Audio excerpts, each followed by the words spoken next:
Hello everyone, आज हम बात करेंगे चैप्टर नंबर 4 में magnetic effect of electric current के बारे में। क्या होता है magnetic effect of electric current? कि जब भी आपका किसी वायर के अंदर जो इलेक्ट्रिक करंट फ्लो करता है ना, तो उसके वजह से आपका मैग्नेटिक फील्ड प्रोड्यूस हो जाता है उसके अराउंड। इसी चीज़ को हम बोलते हैं magnetic effect of electric current.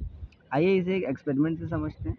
तो बात है 1820 की, ठीक है, जिसमें एक साइंटिस्ट है जिनका नाम था हैंस ऑरस्टेड। इन्होंने क्या ऑब्जर्व किया कि जब भी आपका जो करंट है ना एक वायर से पास होता है, तो उसके अराउंड जो मैग्नेटिक निडल है, जैसे कि आप डायग्राम में देख सकते हो, है ना, वो क्या हो जाता है कि वो आपका थोड़ा एक सर्टन एंगल से डिफ्लेक्ट हो जाता है, टर्न हो जाता है, राइट। इसी चीज़ को हम क्या बोल रहे हैं?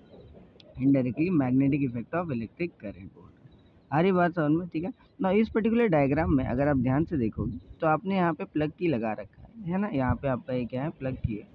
अगर आपका प्लग की ओपन हो जाता है, ओपन हो जाता है, इसका मतलब क्या हुआ कि आपका ये जो सर्किट है ये क्या हो जाएगा? ब्रेक हो जाएगा, राइट।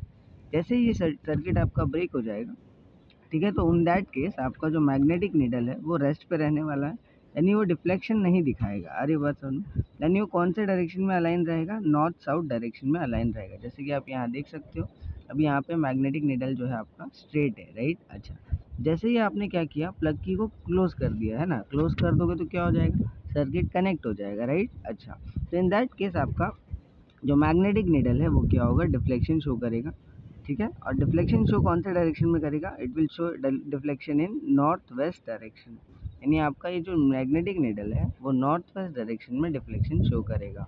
नौ सेकेंड केस में आपने क्या कर दिया है? आपने मान लो बैटरी को रिवर्स कर दिया। बैटरी को रिवर्स करोगे तो इन दैट केस क्या होगा?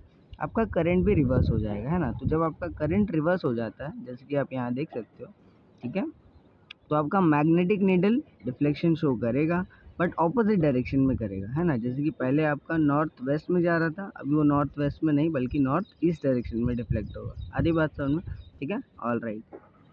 आगे आपको दे रखा है that is the magnetic field around the conductor, ठीक है। और क्या होता है magnetic field around the conductor? आइए इसको समझते हैं। मान लेते हैं यहाँ पर आपको एक इलेक्ट्रिकल सर्किट दे रखा है।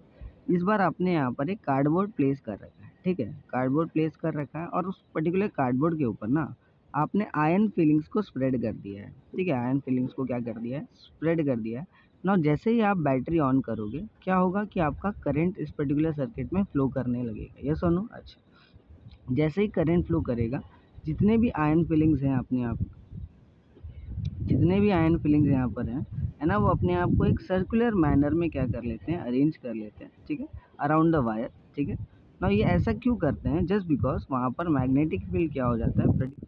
ना हमें क्या पता है कि जब भी आपका किसी इलेक्ट्रिकल सर्किट में करंट फ्लो करता है ना, तो वो अपने अक्रॉस क्या करता है? मैग्नेटिक फील्ड क्रिएट करता है। यहाँ पर मैग्नेटिक फील्ड आपका सर्कुलर मैनर में क्रिएट हुआ है, राइट। इसीलिए आपके आयन फीलिंग्स भी क्या होते हैं? अपने आप को सर्कुलर मैनर में अरेंज कर लेते हैं, ठीक है ना। इसके अलावा आपको एक और चीज़ पर ध्यान देना है, that is as the distance from the wire increases, जैसे जैसे आप वायर से दूर होते जाओगे, राइट, तो जो आपके कॉन्सेंट्रिक सर्कल्स है ना वो क्या होते जा रहे हैं? बिगर एंड बिगर होते जा रहे हैं। आ रही बात समझ में? ठीक है, ऑल राइट।